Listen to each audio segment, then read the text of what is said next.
Welcome back. So much chat going on social media about Premier League tonight. Martin says, superb debate about racism and abuse. In today's world, there's no place for any sort of this behaviour.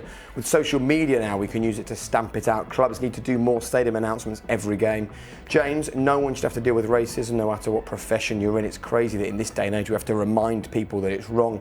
Ian agrees with a lifetime ban from grounds. Tom says, good strong stuff from John Hartson, telling it like it is. Marcus says, well done guys, addressing some serious issues within the game that we all love. And that's the point really, it is a game we all love, and so we have to find a way to make sure that football and sport can survive what's going on at the moment. And we were talking just before the break about what should be the punishments. If you don't mind me sharing a quick story, we were covering the FA Cup last season, and it was Nottingham Forest, where you started your career, against Arsenal, who obviously the Arsenal fans have some beef with you because you play for Spurs. So the only way to get pitch side for us was to walk through the Arsenal fans. And we did it a couple of times, and it wasn't very nice, but nothing too bad. So we asked the police to then escort us back out as the fans were getting more and more aware that Jermaine was around. As we came out, we were 3 or 4 security guards around us, and the abuse that he was getting was unbelievable. One fan aimed a headbutt at him, and the headbutt was only stopped by our security putting his hand in front of the guy's head at the very last minute. And the guy then leaned over 3 or 4 police officers. I was as close to him as I am to you now, and he used the Y word and the C word right in Jermaine's face. Thanks. Mentality. Carried on walking. I said to the police officer, sorry, what does that guy need to do to get arrested? Do you remember? Yeah. And he was like, it's not worth it, it's not worth it. And we carried on, and I thought, that is a prime... I'd get the same though, Jake. But it's a prime example. People aren't going to stop if you're not arrested for no that. disrespect, I'd get the same from Spurs fans. Also within that though, I can safely say that I'd get the same. I'd get dogs abuse from Spurs fans if I was in Jermaine's situation. Because I'm not blaming any one set of fans. I'm saying that this is what we're dealing with. But the point is, those fans at that point thought it was okay not just to do it, but to do it in front of a police officer. That was fine. You're immune here. Also, that's one side to it. The other side to it is obviously the police have not done anything.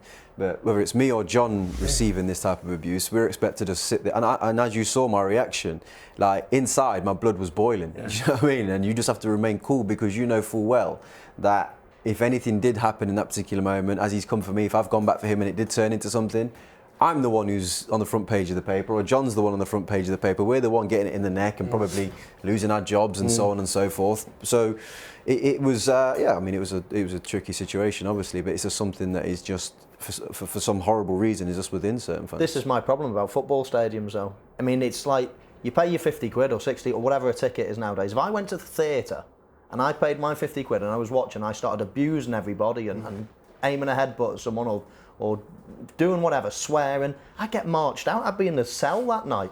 If I did it on the street, I'd be exactly anywhere, I'd be like that. In a football ground, it's all fine. And it's just plain wrong. Whether obviously there's so many people, you can't reprimand everyone. And I think it goes back to the point the lad said earlier. It's got to be, your neighbour.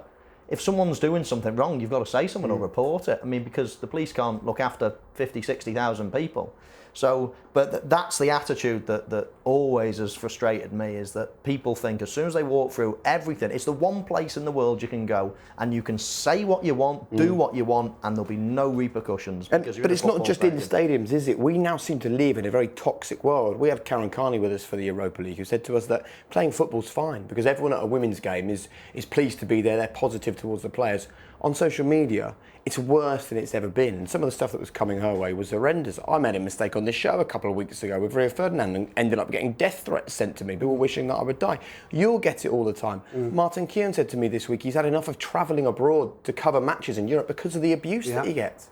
It's everywhere now. Well, I now live in Edinburgh, right? I love Glasgow.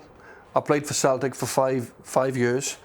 While at the time I was at Celtic, I was in Glasgow.